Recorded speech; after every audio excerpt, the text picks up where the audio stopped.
News plus Rajasthan लाया है आपके लिए नई श्रृंखला के अंतर्गत हेलो डॉक्टर कार्यक्रम। और आज हम आपको मिलवा रहे हैं डॉक्टर अंकुर कनोडिया से, जो दंत चिकित्सा में पिछले 21 वर्षों से निरंतर कार्य कर रहे हैं तथा पीरियोडोंटिक्स एंड इम्प्लांटोलॉजी में एमडीएस करने के बाद से ही मालवीय नगर स्थित कनोडिया हॉस्पिटल में अपनी सेवाएं दे रहे हैं। आज सभी दर्शकों को डॉक्टर अंकुर बताएंगे दांतों से जुड़ी समस्याओं के विषय में तथा इसके निराकरण के बारे में। नमस्कार भैया, मैं डॉक्टर अंकुर कानोडिया हूँ और मैं 21 वर्षों से दंत चिकित्सा में अपना कार्य दे रहा हूँ। मैंने अपना कोर्स जो है बीडीएस जो ग्रेजुएट लेवल है वो मैंने पूना से किया था और उसके बाद मैंने उसके बाद की डिग्री एमडीएस वो मैंने जयपुर से की। और जयपुर में मैंने जो कोर्स किया वो है पेरियोडोंटिक्स एंड इम्प्लांटोलॉजिस्ट, इसमें मैंने एमडीएस का अध्ययन किया है। देखिए, जैसा कि मेरी डिग्री है पेरियोडोंटिक्स एंड इम्प्लांटोलॉजी, तो पेरियो का मतलब है दांत की जो चारों तरफ की सतह होती है, जो मसूड़े होते हैं, वो उसका ध्यान रखना, उसकी केयर रखना ही मेरा काम है। तो इसीलिए उसका डिग्री का नाम है पेरियोडोंटिक्स। डोंटिक्स का मतलब होता है दांत और पेरियो मतलब होता है उसके साथ में जो जुड़ी हुई मसूड़े हैं उसके लिए। तो जब तक मसूड़ों का ध्यान पूर्ण रूप से नहीं रखा जाएगा, दांत का ध्यान कभी भी आदमी नहीं रख सकता है। ठीक है, तो इसलिए क्या है कि इसी पद्धति के दौरान आजकल पेरियोडोंटिक्स जो है वो बहुत अच्छी और बड़ी ब्रांच डेवलप हो रही है, क्योंकि जब तक मसूड़ों की केयर, अपन मसूड़ों के रखरखाव के बारे में, और सबसे बड़ी बात यह है कि आजकल जो भी बीमारियां हो रही हैं वो शुरुआत उनका मसूड़ों से ही होता है। इसीलिए मसूड़ों के प्रति लोगों को ज़्यादा सजग और ज़्यादा ध्यान रखने की आवश्यकता है। इसी संदर्भ में आजकल पेरियो ब्रांच के अंदर बहुत सी, जो सबसे पहला जो कारण रहता है, जैसे हमारे अगर अपन देखें कि कौन कौन सी बीमारियां जो प्रत्यक्ष रूप से मसूड़ों के में इफ़ेक्ट करती हैं, वो सबसे पहला होती है दांतों से दुर्गंध आना। जो मरीज जिन चीज़ों से बेसिकली परेशान होते हैं, दांतों से दुर्गंध आना, दांत खराब होना, इन सब चीज़ों का स्रोत होता है। दांतों से दुर्गंध आने का सबसे लोकल फैक्टर होता है दांतों के अंदर सड़न पैदा, मसूड़ों के अंदर सड़न पैदा होना। उसका कारण होता है मसूड़ों को ढंग से साफ़ न किया जाए तो उसके अंदर टार्टर डिपोजिशन हो जाता है, गंदगी भर जाती है, जिसका मेन कारण से वो दुर्गंध की स्थिति पैदा होती है। बैक्टीरियाज एक्ट करते हैं जिसकी वजह से दांतों में कीड़े लगते हैं और दांत खराब हो जाते हैं।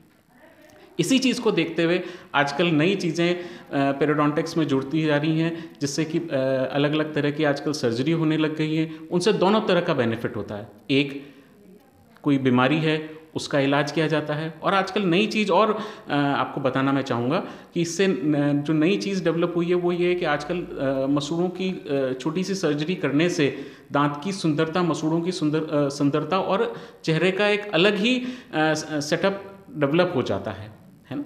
जैसा कि आजकल हम नई नई जो पद्धतियां हैं उनका मैं नाम गिनाना चाहूँगा और थोड़ा सा व्यूअर्स को बताना भी चाहूँगा, क्योंकि लोगों को जनरली इसके बारे में पता नहीं है। जैसे नई सर्जरी है जिंजीवेक्टोमी। जिंजीवेक्टोमी का बेसिक मतलब है कि हम जिंजावा को थोड़ा सा काटते हैं, जिसकी वजह से क्या है कि अगर कोई बीमारी है तो हम जो गंदे मसूड़े हैं उसको काट देते हैं। कई लोगों में क्या होता है कि दांत छोटे होते हैं, मसूड़े लंबे होते हैं, तो उनकी सुंदरता, उनको दिखने में थोड़ी प्रॉब्लम आती है, तो उनका हम मसूड़ों का थोड़ा सा भाग हटा के उनके दांत को ज़्यादा अच्छा आकर्षित दिखाने का काम कर सकते हैं। दूसरी चीज़ है जिंजिवोप्लास्टी।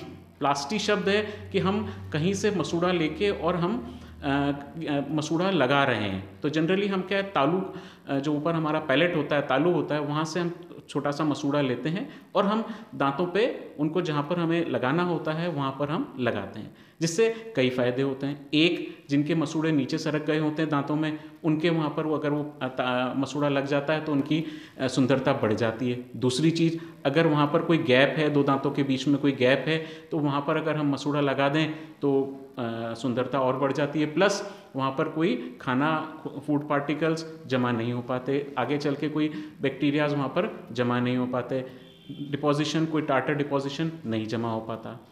इसी के बाद होती है कि हम कोई गम रिसेशन फ्लैप सर्जरी करते हैं, जहाँ पर जिन लोगों के अंदर जहाँ पर कि मसूड़े सूजे रहते हैं, खून आता रहता है, मवाद आती रहती है, वो इसलिए कारण होता है क्योंकि उनके मसूड़ों के अंदर बहुत ज़्यादा गंदगी, बहुत ज़्यादा बैक्टीरियाज होते हैं जो कि मसूड़ों की, दांतों की सरफेस और हड्डी के बीच के अंदर डिपॉजिट होते हैं। तो हम फ्लैप सर्जरी का मतलब है कि मसूड़ों को हम पूरा उठा देते हैं और उनसे वो गंदगी निकाल देते हैं और उनको मसूड़ों को वापस अपनी जगह पे ढंग से लगा देते हैं। तो उस कारण से क्या है कि बहुत से लोगों की लाइफ जो है वो बहुत ज़्यादा कंफर्टेबल हो जाती है। इसी पद्धति में आजकल जैसे मेरी नेक्स्ट पार्ट है इम्प्लांटोलॉजी। आजकल जो नया तरीका डेवलप हो रहा है डेंटल फील्ड में वो है इम्प्लांट के द्वारा दांत को लगाना।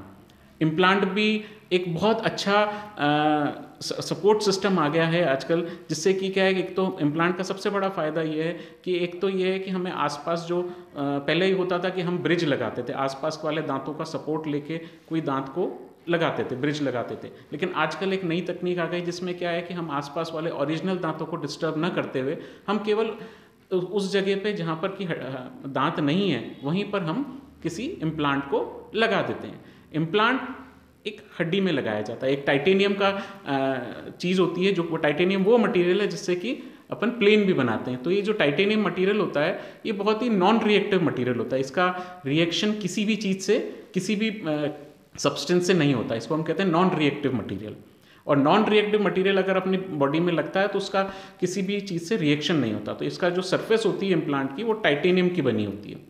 तो टाइटेनियम की सरफेस से हम इम्प्लांट लगाते हैं। और आजकल दो तरह के इम्प्लांट हैं, एक तो हम यूज़ करते हैं शब्द कन्वेंशनल इम्प्लांट, और एक दूसरा इम्प्लांट आजकल जो हम लेटेस्ट इम्प्लांट है जिसे हम कहते हैं बेजल इम्प्लांट या कॉर्टिकल इम्प्लांट। दो तरह के इम्प्लांट है जो कि हम यूज़ कर रहे हैं आजकल। बेजल कन्वेंशनल इम्प्लांट जो होता है वो हम जनरली सॉकेट में, जहाँ से दांत निकला होता है उसी सॉकेट में उसको लगाया जाता है। जबकि इससे भी अगर लेटेस्ट देखा जाए तो आजकल जो नया इम्प्लांट है कॉर्टिकल इम्प्लांट।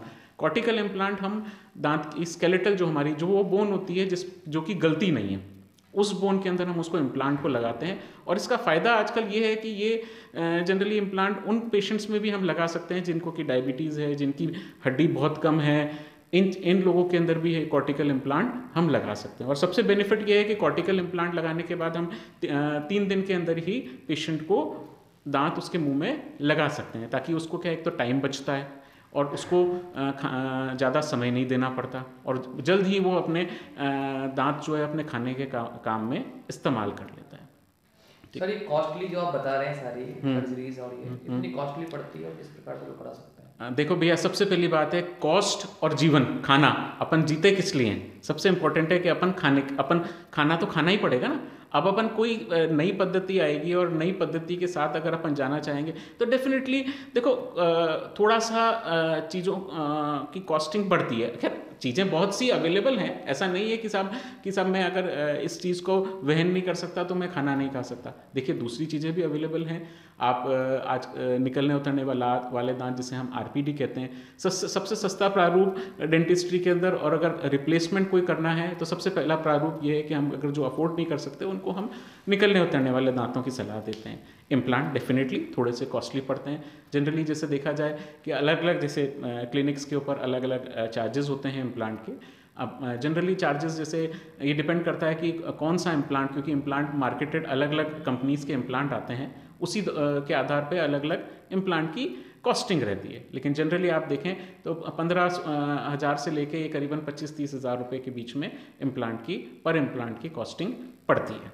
सर दांतों की क्लीनिंग को लेकर लोग समझते नहीं है, तो कोई अपने पास डेमो हो दांतों की क्लीनिंग को, आप समझा सकें लोगों को कैसे क्लीनिंग करनी चाहिए?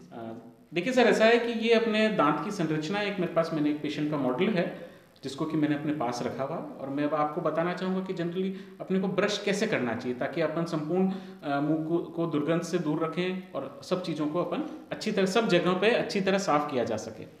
ये हमारा अगर दांत है तो हमारा ये ब्रश है ना। ब्रश को हमेशा अपने जैसे पीछे वाली सरफेस को अपने को साफ़ करना है, तो हमारे ब्रश को हमको एक 45 डिग्री के एंगल पे हमको इस तरह रखना है, और फिर हमको कोशिश करनी है कि साहब हम इसको सर्कुलर मोशन हम इसको घुमाएं, ताकि क्या है कि हमारी जो दांत की 2 दांतों के बीच की जगह है वहीं पर हमारे खाना फंसता है, और हम चाहते हैं कि उसी जगह से हमारा खाना निकले। तो हमको इसको एक 45 डिग्री के एंगल पे रखते हुए ब्रश को, और फिर हमको इस तरह सर्कुलेटरी मोशन से हमको साफ करना है। इसी तरह हमको इस तरफ भी हमको 45 डिग्री के एंगल पे रख के और हमको इसको सर्कुलेटरी मोशन में साफ करना है। इसी तरह हमको नीचे वाली सरफेस पे भी 45 डिग्री पे रख के और उसको सर्कुलर मोशन में साफ करना है। हम अगर जब आगे की बात करेंगे तो हमारे दांतों की सरफेस पे हमें आगे नीचे की तरफ उसको ब्रश करना है। जब हम मुंह खोल के देखेंगे तो हम अगर पीछे वाली सरफेस पे जाना है तो हमें फिर 45 डिग्री के एंगल पर रख के और हमको नीचे की तरफ ब्रश को चलाना है। इसी तरह हमको इस सरफेस पे भी नीचे की तरफ चलाना है। जब हम आगे की तरफ आएंगे तो हमको हमारा ब्रश जो है सीधे एंगल पे रखना है और हम अपने ब्रश दांतों की सरफेस को इस तरह साफ कर सकते हैं। नीचे की बात करेंगे तो जब नीचे की सरफेस आएगी तो हमको ब्रश जो है वो सीधे एंगल पर रख के और हमको ऊपर की तरफ इसको गंदगी को निकालना है। जब हम पीछे की सरफेस की बात करेंगे तो अगेन 45 डिग्री एंगल पर हमको रख के और हमें ऊपर की तरफ उसको गंदगी को निकालना। इसी तरह हमको इस तरफ भी अगर देखेंगे तो 45 डिग्री के एंगल पर रख के हम उसको ऊपर की तरफ निकाल सकते हैं। ठीक है, इस तरह आप अपना दांतों की सफाई रखेंगे तो मैं समझता हूं कि आपको कभी भी ना तो डॉक्टर की आवश्यकता पड़ेगी, ना आपके मसूड़े कभी गंदे हो पाएंगे। देखिए सर, ऐसा है कि अपन जब मैंने अपने इसमें कार्यक्रम में बताया इम्प्लांट। अब मेरे पास एक मॉडल अवेलेबल है, एक पेशेंट का मॉडल, जिसमें आपको मैं बताऊंगा कि इम्प्लांट में एक्चुअली होता क्या है। तो ये हमारा, जैसे अगर मैं पहले खोल के दिखाता हूँ आपको,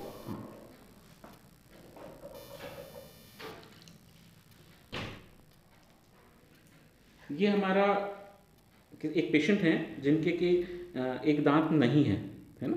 तो इसमें हमने 3 महीने पहले इनके जबड़े में एक टाइटेनियम का इम्प्लांट डाला था।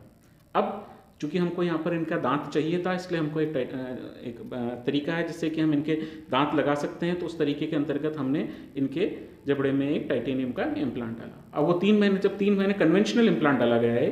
कन्वेंशनल इम्प्लांट में हमें 3 महीने का वक्त चाहिए होता है ताकि हड्डी इम्प्लांट को प्रॉपर्ली ग्रिप कर सके और हम उसके ऊपर फोर्स दे सकें। आज 3 महीने पूरे हो गए तो हमने पेशेंट का जो है इसके ऊपर हमने नाप लिया, और नाप लेने के बाद हमने ये एक टाइटेनियम का हमने उसके ऊपर एक दांत बनाया, और दांत को अब हम इसी के ऊपर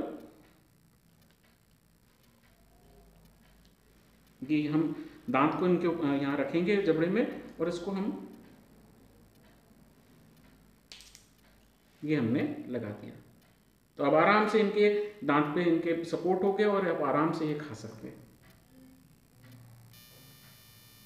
देखो ऐसा है, मैंने आज बहुत आपको जानकारियाँ दी हैं सभी व्यूअर्स को, और मैं चाहता हूँ कि सभी इस बारे में इस चीज़ को देखें और समझें, ताकि आपको किसी भी प्रकार की मसूड़ों की तकलीफ़, दांतों की तकलीफ़ से आप हमेशा फ्री रहें, निजात रहें। और हर वर्ष ये ज़रूरी है कि एक बार आप किसी भी डेंटिस्ट के पास जाके अपना एक डेंटल पूरा चेकअप कराएं, है ना। इसी बात को ख़त्म करते हुए मैं सभी व्यूअर्स से अपना नमस्कार करते हुए और आज्ञा चाहूँगा, और इस कड़ी में हम आपके साथ आगे भी जुड़ते रहेंगे।